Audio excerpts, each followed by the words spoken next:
நம்முடைய பக்தி பிறருக்கு என்ன செய்கிறது? அது இந்த பட்டிமன்றத்தில் முக்கியமான கேள்வி. இந்த கேள்விக்கு கடைசி பேச்சாளராக தன்னுடைய பதிலை சொல்லுவதற்கு இந்த பட்டிமன்றத்தையே ஏற்பாடு செய்த சிற்பி, அயராது உழைச்சவர், அவர் இதுக்காக இவ்வளோ வேலை செஞ்சவருக்கு எங்கள் பட்டிமன்றம் பேசுகிறதுக்கு, அவர் தயாரிக்கிறதுக்கு எப்படி நேரம் கிடைச்சதுன்னு தெரியல. அதனால் நீங்கள் மோசமாக பேசினா கூட நடுவர் எடுத்துக்குவார்னு நினைக்காதீங்க. நல்ல கருத்துக்கள் சொன்னால்தான் நீங்கள் எடுத்துக்கொள்ளப்படும். தம்பி பால் தினகரன் இப்பொழுது தன்னுடைய வாதத்தை சேவையே அணியின் சார்பாக வழங்குகிறார். நமக்கு நேரம் அதிகமாகுவது கருதியும் எதில் இருக்க ஆயர் செயலாளர் அவருடைய முகக்குறிப்பை உணர்ந்தும் 2ஆம் சுற்று இருக்காது.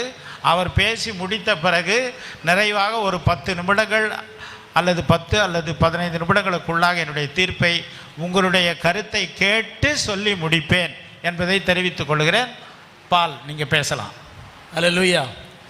தூங்கினவர்களாம் ஒரு அல்லேலூயா சொல்லலாமா? பக்தியா அல்லேலூயா சொல்றாரு சேவை கட்சிக்காரு. அல்லேலூயா. அவர் பக்தியா இருந்தா கூட நீங்க பக்தியா இருக்க மாட்டீங்க போல இருக்க. அல்லேலூயாவே திருப்பி சொல்லலை யாரும். மக்கள் பெரிதும் எதிர்பார்ப்பது கிறிஸ்தவர்களிடம் சேவையே. பக்தி என்பது தனி உடைமை. பக்தி என்பது தனி உடைமை, சேவை என்பது பொது உடைமை. அன்பான சகோதரி சொன்னார்கள், ஒரு பிள்ளையை நாம் எப்படி சுட்டி காட்டுகிறோம், நீ தவறு செய்தால் கர்த்தர் உன் கண்ணை குத்தி விடுவார், கர்த்தர் கண்ணை மூடிவிடுவார். நீங்கள் தவறு செய்தால் தன்னைத்தானே தண்டித்துக் கொள்ளுகிற இயேசு கிறிஸ்துவை நாம் பெற்றிருக்கிறோம். இது சேவையின் வெளிப்பாடு. நீங்கள் தவறு செய்யும் தன்னைத்தானே தண்டித்துக் கொள்ளுகிற ஒரு தெய்வம் நாம் கொண்டிருக்க, இது சேவை. கிறிஸ்தவத்தினுடைய தலை சிறந்த ஒன்று, நம்முடைய பெருமைக்குரியது ஒன்று சிலுவை. சிலுவை என்பது சேவையே. சிலுவை என்பது சேவையே. சிலுவை என்பது பக்தி அல்ல, சேவை. எத்தனையோ பேர் வந்தார்கள் இந்த உலகத்தில், எத்தனையோ ராஜாக்கள், நியாயாதிபதிகள், தீர்க்கதரிசிகள் வந்தார்கள். அவங்களாலெல்லாம் எதையுமே செய்ய முடியல. மக்களுக்கு நன்மை இல்லை. மக்கள், வெகுஜன மக்கள் பாடுபட்டு, ஏழை மக்கள் தள்ளப்பட்டு, மக்களால் நெருக்கப்பட்டு, பாரம்பரிய காரியங்களால் அவர்கள் மிகவும் பாதிக்கப்பட்டார். அதனால் இயேசு கிறிஸ்து வந்தது சேவையே. பக்தி மதத்திற்கானது, பக்தி மதத்திற்கானது, சேவை மக்களுக்கானது. சேவை மக்களுக்கானது. உங்களை பக்திமானாய் கர்த்தர் அழைக்கவில்லை, நீதிமானாய் அழைத்தார். கர்த்தர் உங்களை பக்திமானாய் ஒருபோதும் அழைக்கவில்லை, நீதிமானாய் உங்களை அழைத்தார். நீதியை செய்ய அழைத்தார். நீதி என்பது ஒரு சேவை. பக்தி என்பது ஒரு குறுகிய எல்லைக்குள்ளா இருக்கிறது. சேவை என்பது எல்லையை கடந்தது. சேவை என்பது எல்லையை கடந்தது. ஒரு சிறு பெண் சேவை செய்கிறாள். தன் எஜமான் குஷ்டரோகியா இருக்கிறான், நீங்க இங்க போங்க குணமாக, அது சேவை. நாகமான் உடைய குஷ்டரோகம் நீங்கினது. 5 அப்பம் 2 மீன். பக்தியாக தான் உட்காந்து கேட்டிருந்தான், பக்தியாக தான் கேட்டிருந்தான். ஏன் அப்படியே இல்லை? ஏன் அடுத்தவங்களை பற்றி யோசித்தா? அதை கொடுத்ததுனால அத்தனை பேர் போஷிக்கப்பட்டார்கள். அது ஒரு சேவை. இயேசு கிறிஸ்து சுவிசேஷத்தை அறிவிக்கும்படி சென்றார், நன்மை செய்யும்படியாக சொன்னார். சுவிசேஷம் என்பது என்ன? சுவிசேஷம் என்பது என்ன? உன்னை போல் உன் பிறனை நேசி, உன் சகோதரனை நேசி, அவனுக்கு பகிர்ந்து கொடு. ஆண்டவர் கேட்கிறார், நான் தனிமையாக இருந்தேன், என்னை சந்திக்க வரவில்லை. நான் குளிராக இருந்தேன், எனக்கு உதவி செய்யவில்லை. நான் சிறையில் இருந்தேன், என்னை பார்க்க வரவில்லை. பசியாக இருந்தேன், உணவு கொடுக்கவில்லை. சேவை, சேவையை அவர் ஊர்ஜிதப்படுத்தி கொண்டிருக்கார். பக்தியை கேட்கவே இல்லை. பக்தி வைராக்கியத்தை ஆண்டவர் ஒருபோதும் அங்கீகரித்ததில்லை, அதை குறித்து கேட்டதில்லை. ஏந்தினார், சுமந்தார், தப்புவித்தார், கருவில் தெரிந்து கொண்டார். இவைகள் எவைகளை குறிக்கிறது? பக்தியை குறிக்கவில்லை, சேவையை குறிக்கிறது. கிறிஸ்தவரிடம் என்ன எதிர்பார்க்கிறார்கள்? பகிர்தலை எதிர்பார்க்கிறார்கள், மன்னிப்பை எதிர்பார்க்கிறார்கள்.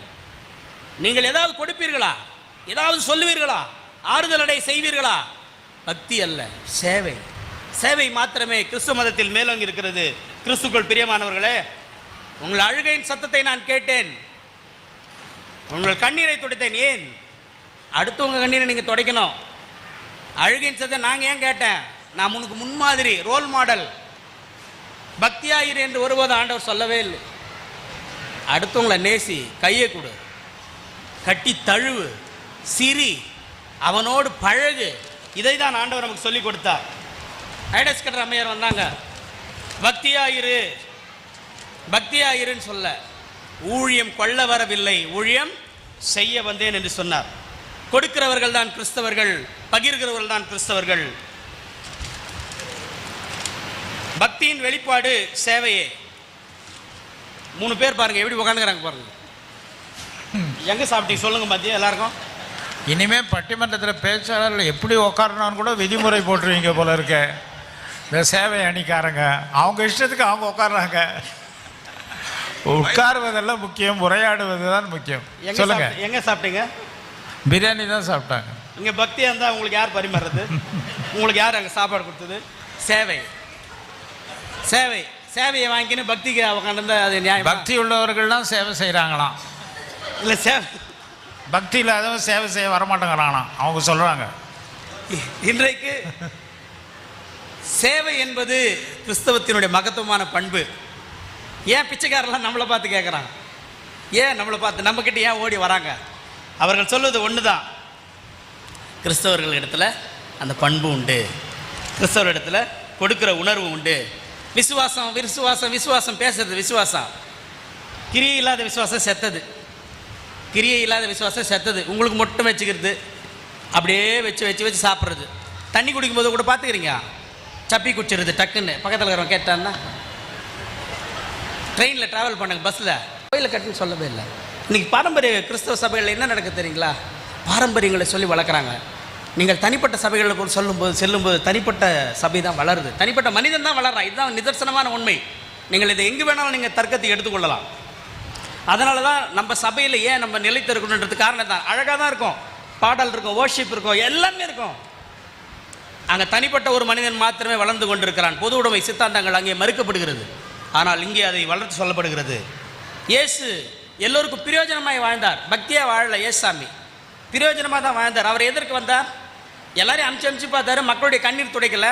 எல்லாம் அழுவுது, தள்ளப்பட்டது, ஒடுக்கப்பட்டது, நொண்டி நொசகாலாம் அழுவுது. எனக்கு ஒன்றுமே விமோச்சனை இல்லை ஆண்டவரே, நான் என்ன பண்ணிட்டோம்? அதுக்கு தான் அவர் வந்தார். அதுக்கு தான் ஆண்டவராக இயேசு கிறிஸ்து வந்தார்.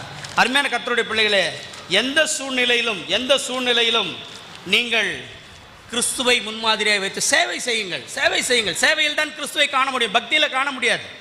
சேவையில் தான் கிறிஸ்துவை காண்பார்கள். உங்கள் பக்தியில் ஒருபோதும் கிறிஸ்துவை காண முடியாது.